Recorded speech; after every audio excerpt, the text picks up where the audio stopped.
Vietnam all next week. Well, more on that in a minute. But first, we turn to our top story out of Chicago once again. Embattled Empire actor Jussie Smollett.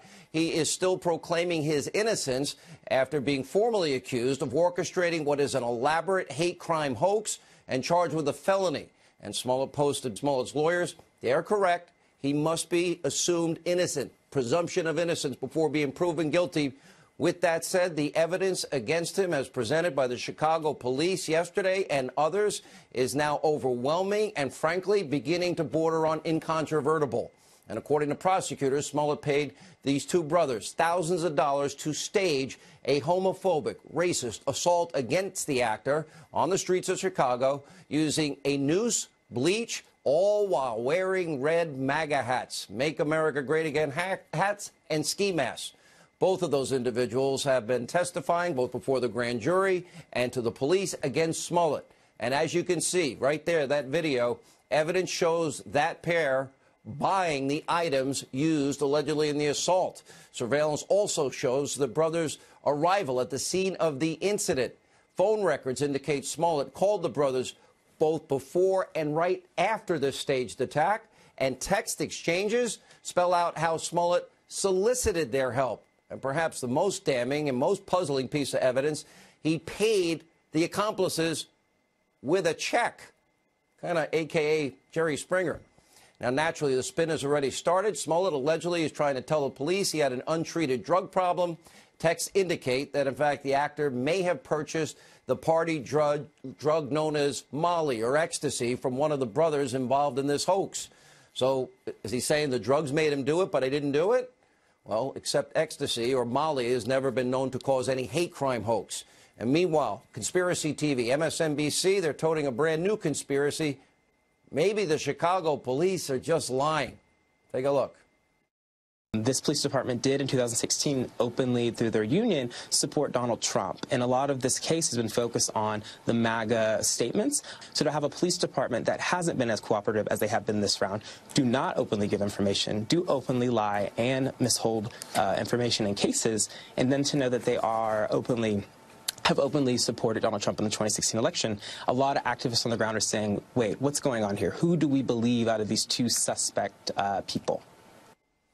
Now, of course, most in the media mob, the hate Trump media mob, are coming to grips with the Smollett story the only way they know how.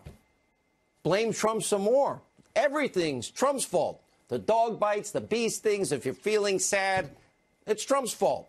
Yep. Incredibly, the hate Trump media mob has now officially lost any sense of reality in a complete state of hate Trump psychosis. Take a look. There are a lot of evidence of violent incidents that happen at these MAGA rallies, and I just don't want to have Jussie Smollett distract from that. Obviously, we're not going to put what happened on Trump, but what we can put on Trump clearly is the heightened panic and angst. Today, folks that believed Jussie as a default position, we feel sadness today. We don't feel stupid today. I feel bad for the people who did not default to that empathy, who think that this is a game, who are gloating today. Those people have something fundamentally wrong with them. Are you listening to this? This hate Trump media mob loses it when President Trump calls them out for fake news, which they are. But what they're doing is even worse.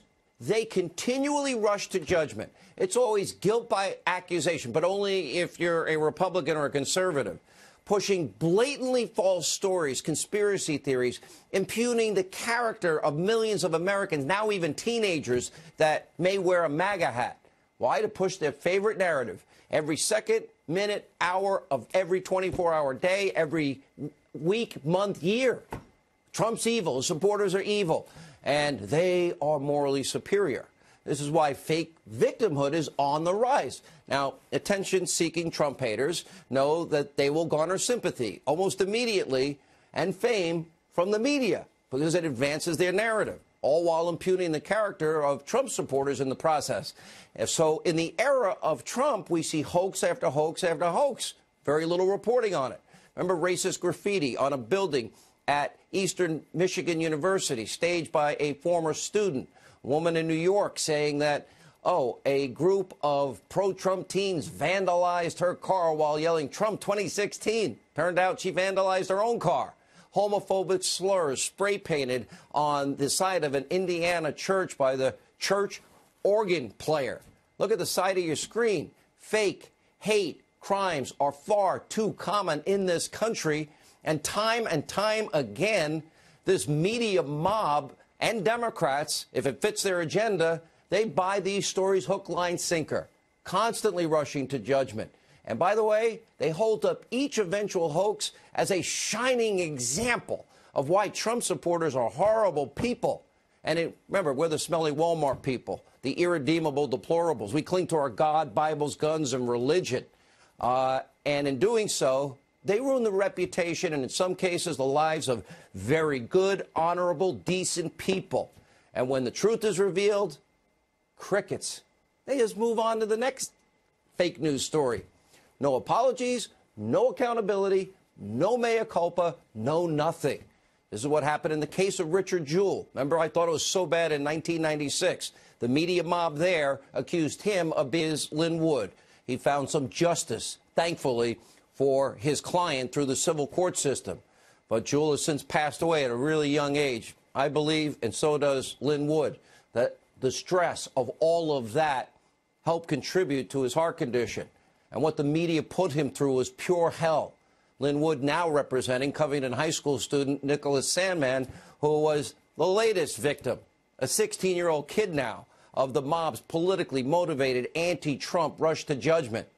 This mob, their attacks on Nicholas Sandmann were so insane, many even on fake news CNN, conspiracy TV, MSNBC, and elsewhere actually started to talk about the racist scourge of red Make America hats. Okay, a hat that says make this country great again is a trigger? What's next? Not guilty of a crime? Maybe somebody suffering from hate Trump derangement syndrome? Watch this. It has become an invitation for confrontation. Some have even referred to the hat as a modern-day version of the Confederate battle flag. The hat in some ways represents, for many of us, a kind of racial animus. The MAGA hat carries a certain connotation that provokes a conditioned reaction from many people, especially for marginalized people. Just think about the symbol of that red hat.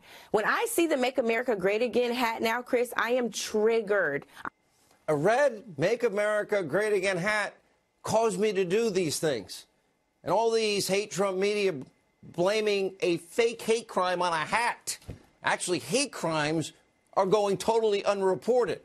Where was the media hysteria over attacks where Trump supporters were punched, kicked, assaulted, harassed, stalked, all because of their political beliefs?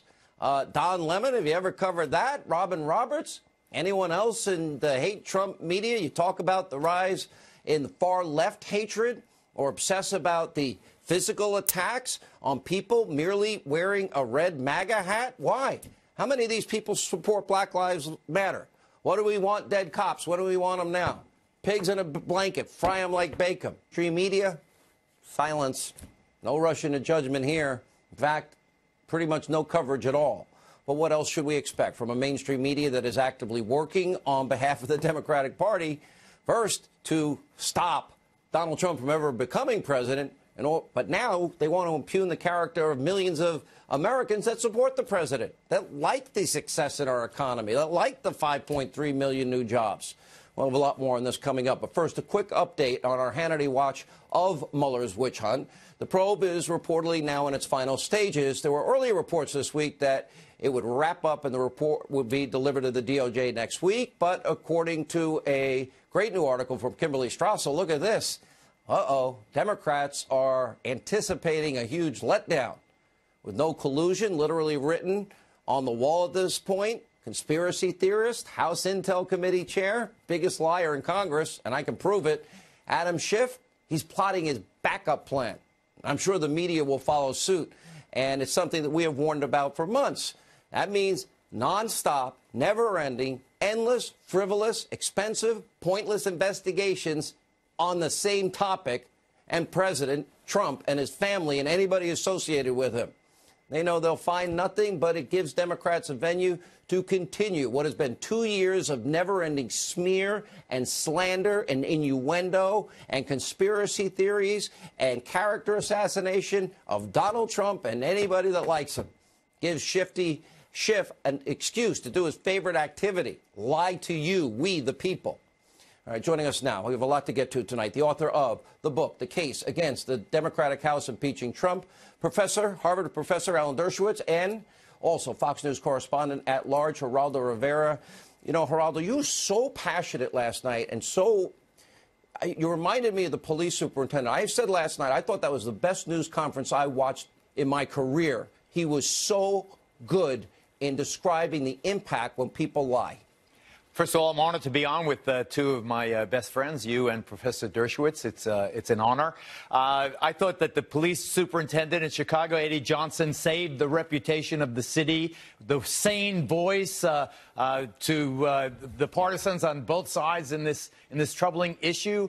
I think we cannot lose sight of what this is. This is a cynical, selfish, exploitive young man who shamed the history of true victims of race crimes in this country by his cavalier staging of this event. It reminds me a lot of O.J. Simpson, you know, not as serious because no one died, but the mountain of evidence against him and the bizarre nature of the partisans who are continuing to support him in the face of this mountain of evidence is similar. There's no logic to it. It's infuriating.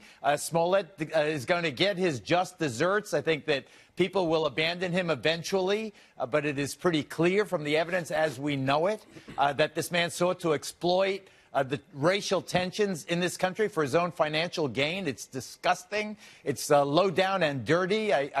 I don't think his career... What I would do were I him is just go to a tropical island, chill out for a couple of years, then come back and crawl on your belly and apologize to the American people. He's now got to be tried, and there might be a federal aspect to this coming not long after. Professor, I'm very consistent. The evidence now mounting and mounting and mounting, and the videos and everything associated with it. What are your thoughts? Well, you know, the hard left is perfectly willing to demand the presumption of innocence, as they should, for Smollett. But they weren't prepared to give a presumption of innocence to the non-existent MAGA hat-wearing assailants. They immediately assumed the story was true, immediately convicted these people in the court of public opinion. And so what we see is the presumption of innocence, like so many other aspects of our life, is selectively employed by the left against the right, sometimes by the right against the left. We have to have a presumption of innocence on both sides, and you in your monologue set that out correctly. You said we have to assume Smollett to be innocent, but look at the evidence. It is certainly mounting. Now, I believe strongly, because I've been a victim myself of this, when somebody deliberately frames somebody and deliberately makes up a false report of anything, that person must go to jail. The integrity of the system demands that deliberate false reporters, not if you made an act, not if you made a mistake, an honest mistake, but deliberate false reporters must go to jail. You know, the Bible says that if you testify falsely against somebody, you get the penalty that that person would have gotten one of the had Big he Ten, been Professor. guilty. And if you apply that here, you would see that this guy should get the penalty that the assailants would have gotten if they were real and existed. But what is really... I really am worried, though, Professor, and I don't want Geraldo to weigh in. There really are racist, vile, vicious racists in this country. There are horrible people that would hurt innocent people because of their sexual orientation. There are... Look at a congresswoman that is a virulent anti-Semite that sits on a foreign affairs committee still. Now, that's unacceptable to me, Professor. Unbelievable. It's not acceptable. Not acceptable to me. You know, when you hear somebody say that the MAGA hat is a trigger, that is such a phony excuse. For some people, the Star of David is a trigger. For some people, the cross is a trigger. For some people, seeing a gay couple together or an interracial couple is a trigger. Mind your own business. We don't accept people who are racist based on triggers that they don't like. That's just wrong. And what Last is word, Geraldo. unforgivable is all of the smart people who are blind to the evidence because it fits their political narrative to think that the original fake story was true. They hate Trump so much that they're seeking to justify even this absolutely impossible story. All right, amazing commentary from both And of you. today it's used against them. Tomorrow it could be used against you. True. You're right, 100%. Very well said, both of you. Thank you. All right, when we come back, we are not done holding what is now the fake news media mob accountable. When we come back, we're going to play you how they covered the Smollett case before and after the evidence started coming out. Some cases, crickets. Also, the brilliant Victor Davis Hanson joins us with powerful commentary and so much more. Straight ahead. All right, as usual, the hate Trump media mob's handling of the Jussie Smollett hate crime hoax, well, that has been a dishonest and reckless disaster. Fox News has a new report out today showing that MSNBC, the conspiracy TV cable, quote, news network, decided not to cover the Smollett story as soon as they realized it was a hoax. But before the Smollett event was exposed as the hoax, well, the mainstream media and NBC, they were giddy to report it as facts. No checking at all. And, of course, all in a rush to blame President Trump and his supporters. Take a look. Certainly, there are many indications of a hate crime here. They are looking for two suspects who were apparently wearing Make America Great Again hats. It's coming from the President of the United States. He's dog whistling every day. He's separating and dividing. Connect the dots. This is what happens. If you are in a position of power and you hate people and you want to cause suffering to them. My initial reaction was sadness. Yeah. I wasn't shocked. Now, however, since authorities have declared the incident a hoax and have now been putting out evidence minute by minute almost, well, the media is singing a very different tune. But, of course, it's still a hate Trump madness tune. Take a look. This is a Jackie Robinson against homophobia in the black community, an icon, a beloved icon, and now you have the fall of an icon. There is an atmosphere, as I said last week, and it remains true today, an atmosphere of menace and fear. MAGA supporters have painted themselves as that. I mean, when you look at footage, when you hear things they say, this is the honest to goodness truth, and we have to be bold enough to call that out. But in the court of public opinion, it matters. It matters, and he lost that because of how, and not his fault, maybe people were, I don't know what they were saying to him, how maybe because of his representatives, who knows. All right, joining us now with reaction host of Relatable podcast, Allie Beth Stuckey, and nationally syndicated radio talk show host with the Salem Radio Network, my friend Larry Elder. Larry, let's, look at these other headlines. Smollett apologizes to Empire cast and crew, maintains he's innocent. Smollett's Empire roll cut out. Maxine Waters not ready to believe what the police in Chicago are saying. Oh, my favorite, Conspiracy TV, MSNBC. A guest says Chicago PD may be framing Jussie Smollett. Framing him. What do you think? Let's start, Sean, with MSNBC. I've got two things to say about MSNBC.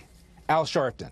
This is a guy who made his bones by falsely accusing a white Dutchess County Assistant DA, Stephen Pagonis, of raping Tawana Brawley. In the grand jury testimony, one of Sharpton's cohorts testified that they knew from the beginning it was a lie. A security guard for the lawyers and for Sharpton testified that they all joked, they all knew that it was a lie from the very beginning. It's outrageous this guy's even a public figure. So what is MSNBC going to say about this fraud when they have a fraud sitting right there pontificating we and got to show we're sorry, we rushed to judgment, we were wrong. We apologize to our viewers. Maybe start there. Yeah, at the very least, they should be doing that. At the very least. All right, let me go to Allie Beth. Right. The history. Larry knows this history, and I watched it all. But Reverend Al's still a power broker. But the bigger part is, it's bigger than that. The media. This is the media again and again and again. Covington, the media gets it wrong. Ferguson, they get it wrong. Right.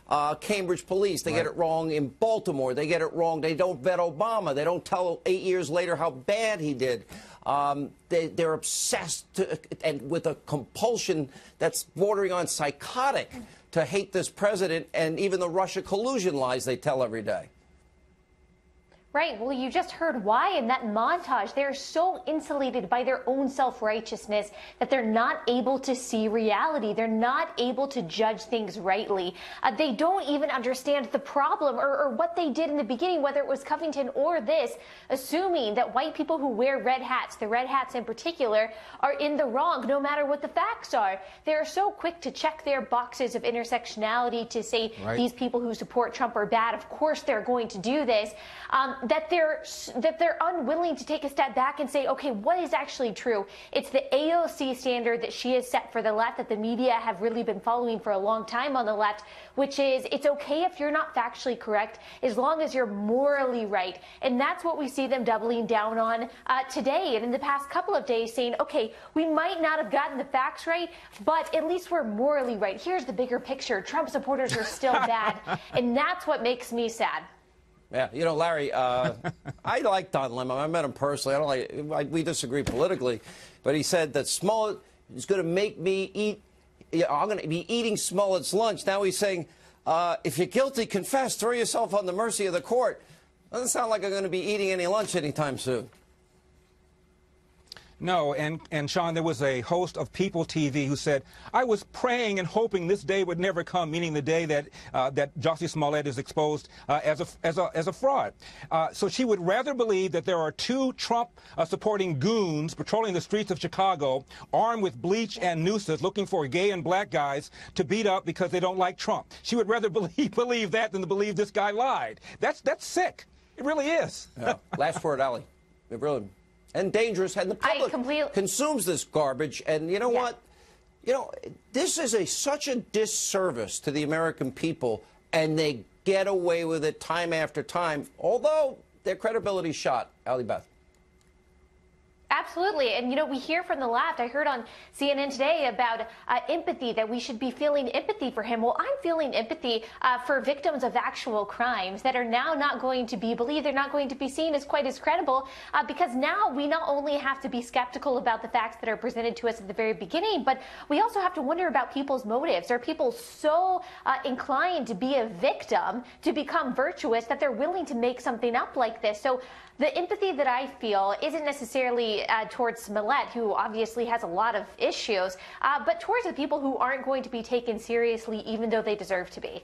All right, thank you both. All right, when we come back, really shocking video. Congresswoman Ocasio-Cortez defending the vile comments made against President Trump. Also, we have a mini monologue. All right, a lot of news tonight. Hannity Watch on the rise of socialism, and this is real in this country. Now, while President Trump continues to deliver victory after victory on the economy, near record low unemployment, especially for demographic groups in this country that have not gotten the chances that they deserve.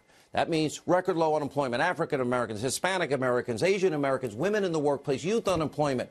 Look at this, rising wage growth. Democrats like Congresswoman Ocasio-Cortez remain defiant. They continue to push what are their radical visions for America's future that will guarantee poverty. Higher taxes, maybe as high as 70%, mandated climate shaming, and apparently even telling you what to eat. Not making it up. Take a look. Listen, we got to address factory farming. Maybe we shouldn't be eating a hamburger for breakfast, lunch, and dinner. Like, let's keep it real. Slow down. But we have to take a look at everything, and what we need to realize is that climate change is about every choice that we make in our lives. If you make more than $10 million in 1 year, your $10 millionth and $1 gets taxed at 70%. And it really comes down to the question of, isn't 10 million enough? Like, when does it stop? Yeah, when it's too much, right? Too much. Like, ever noticed how generous Democrats, the new extreme radical Democratic socialists are? They're so generous with your money. How much, by the way, they want to control your life? Well, I'll give the Congresswoman credit. She actually comes out and says how radical she really is and has a lot of supporters, even openly now, almost 100 congressmen and senators. Now, she wants to tell you what to eat, mandate how much money you're allowed to make before she takes more of it. Of course, she wants a 70% top marginal rate. And, of course, Ocasio-Cortez is just one of several new radicals making up this new extreme Democratic Socialist Party. Don't forget about Michigan Congresswoman Tlaib, who recently called to, quote, impeach the MFer, Trump, just hours after being sworn into office. Take a look. When your son looks at you and says, Mama, look, you won, bullies don't win. And I said, baby, they don't, because we're going to go in there, we're going to impeach them. They recently got together with Congresswoman Omar and downplayed the whole thing and are actually embracing their unhinged extremes. I have a beef with almost everyone here because there's a lack of courage. Right. And it seems like we're all radical because we deeply care about the people that we represent. There's a lot here they don't get. Sure, the vulgarity is what it is and pretty outrageous. But it was the reckless way they talk about impeachment, which is obviously serious, a specific process of which there is no basis for. And remember, as crazy as the over-the-top as this behavior is with these new lawmakers, they have real influence. They are part of this hard left turn among 2020 Democrats, totally out of balance and out of touch with everyday Americans. For example, Elizabeth Warren is now saying that her, quote, wealth tax. Now, that means a new tax after you already paid your taxes. If you manage to save money, well, it's just a big down payment on the Green New Deal and free child care. Don't forget about Champagne socialist Bernie Sanders, who has now agreed to sign a pledge affirming he will run as a Democrat. Why shouldn't he? He's the one that first pushed these radical extreme ideas, free health care, free college, huge entitlements, that now the party's just embracing his socialist utopia. By the way, he might be a moderate compared to some of the other candidates. Look at this video from 1985, where he offers praise for the Castro regime. And let me remind you, Castro was a murdering thug dictator who stole people's land and literally created more poverty than you've ever seen. Take a look. I recall way back in, 1961, they invaded Cuba. And everybody was totally convinced that Castro was the worst guy in the world. That all the Cuban people were going to rise up in rebellion against Fidel Castro. They had forgot that he educated the kids, gave them health care, totally transformed the society. Not to say that Fidel Castro or Cuba are perfect. They are certainly not. But just because Ronald Reagan dislikes these people does not mean to say that the people in their own nations feel the same way. Looks like a former 60s hippie turned professor. Sounds like the senator could use a Hannity history lesson about human rights abuses, censorship, and economic disaster of Cuba, and then a wealth tax if you save a few cents after it, and guaranteed job with a guaranteed wage, family medical leave, guaranteed vacations, guaranteed retirement, guaranteed college, guaranteed healthy government food, guaranteed housing, guaranteed health care, but not private. You can't have that. And even if you're unwilling to work. Okay. You are one of the greatest thinking conservative minds in the country. What does this lead to? Well, in history, it's kind of frightening because we get these left-wing revolutionary cycles in antiquity, 18th century France, 19th century Europe, where people become entirely, you use the word unhinged from reality. And so each revolutionary position within 24 hours or a week becomes passé. So Bernie Sanders, remember, Sean, he was edgy when he used the word socialist. Now socialist is not radical enough. That green agenda of Al Gore seems passé compared to the new Green Deal. We were, not too long ago, we were talking about how much of a wall we should build, and there was an opposition between Democrats and Republicans, and then it was whether you needed a wall. Now Beto wants to tear down the wall. And you mentioned the tax. We went from Obama 39, and then we went to 70, and then 90, and then a wealth tax. And so no radical position can be radical enough within the next iteration, and that's what this Democratic stampede over the cliff is in now. And the question is why, Sean, what prompted it? So New York, New Jersey, California, Illinois, all these heavily regulated, high-tax states, they're losing massive amounts of their population. Less than a decade, they lost 1 million people in California. And I view that as a preview of coming attractions, because if they do what they're saying they want to do to the country, like Andrew Cuomo is a $2.3 billion shortfall because he taxed the rich, taxed the rich, taxed the rich, and the rich are leaving. Will they leave the country? Yeah, well, what I said, I used that metaphor before, Pied Piper stampeding people over the cliff, because the logical trajectory is oblivion or nihilism. Because finally you get so radical that you're so detached from reality that you can't have reality. And I kind of blame Barack Obama because he put a happy face on, you didn't build that, now is not the time to profit. At some point you made enough money, the 1%. And then after him it became easier and easier. And we have universities that don't teach people anything other than ideology. So most of these young kids couldn't find Venezuela on the map, or they don't know who Lenin is. Finally, Sean, you know, we have 60 million immigrants in this country, and we're not assimilating and integrating them in the melting pot traditions. And they're not Cubans fleeing tyranny in the 60s, and they're not Hungarians fleeing from the 1950s that knew communism. Most of them are coming from impoverished places where their critique was there wasn't enough entitlement, and they come here hoping that there'll be a centralized redistributionist government, and they become fodder for left-wing ideologies. You can read Victor Davis Hanson, NRO.com. All right, when we come back, huge major story. Why is the news media, why are they sweeping under the rug about the lieutenant governor of Virginia?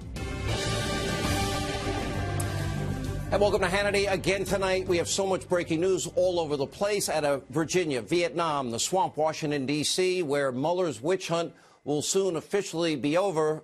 And spoiler alert, no collusion. And we learned earlier today there will not be a report next week. Maybe someone actually figured out that an extremely important summit about world peace, about the denuclearization of the Korean Peninsula, is actually taking place in Vietnam next week. Not a good time. What we, by the way, will be reporting from Vietnam all next week. We'll have more of that in a minute. But first, we turn to our top story out of Chicago once again. Embattled Empire actor Jussie Smollett. He is still proclaiming his innocence after being formally accused of orchestrating what is an elaborate hate crime hoax and charged with a felony. And Smollett posted Smollett's lawyers, they are correct. He must be assumed innocent. Presumption of innocence before being proven guilty. With that said, the evidence against him as presented by the Chicago police yesterday and others is now overwhelming and, frankly, beginning to border on incontrovertible. And according to prosecutors, Smollett paid these two brothers thousands of dollars to stage a homophobic, racist assault against the actor on the streets of Chicago using a noose, bleach, all while wearing red MAGA hats, Make America Great Again hats, and ski masks. Both of those individuals have been testifying both before the grand jury and to the police against Smollett. And as you can see right there, that video, evidence shows that pair buying the items used allegedly in the assault. Surveillance also shows the brothers' arrival at the scene of the incident. Phone records indicate Smollett called the brothers both before and right after this staged attack, and text exchanges spell out how Smollett solicited their help. And perhaps the most damning and most puzzling piece of evidence, he paid the accomplices with a check, kind of a.k.a. Jerry Springer. Now, naturally, the spin has already started. Smollett allegedly is trying to tell the police he had an untreated drug problem. Texts indicate that, in fact, the actor may have purchased the party drug known as Molly or ecstasy from one of the brothers involved in this hoax. So is he saying the drugs made him do it, but I didn't do it? Well, except ecstasy or Molly has never been known to cause any hate crime hoax. And meanwhile, Conspiracy TV, MSNBC, they're toting a brand new conspiracy. Maybe the Chicago police are just lying. Take a look. This police department did in 2016 openly, through their union, support Donald Trump. And a lot of this case has been focused on the MAGA statements. So to have a police department that hasn't been as cooperative as they have been this round, do not openly give information, do openly lie and mishold information in cases, and then to know that they are have openly supported Donald Trump in the 2016 election, a lot of activists on the ground are saying, wait, what's going on here? Who do we believe out of these two suspect people? Now, of course, most in the media mob, the hate Trump media mob, are coming to grips with the Smollett story the only way they know how. Blame Trump some more. Everything's Trump's fault. The dog bites, the bee stings, if you're feeling sad, it's Trump's fault. Yep. Incredibly, the hate Trump media mob has now officially lost any sense of reality in a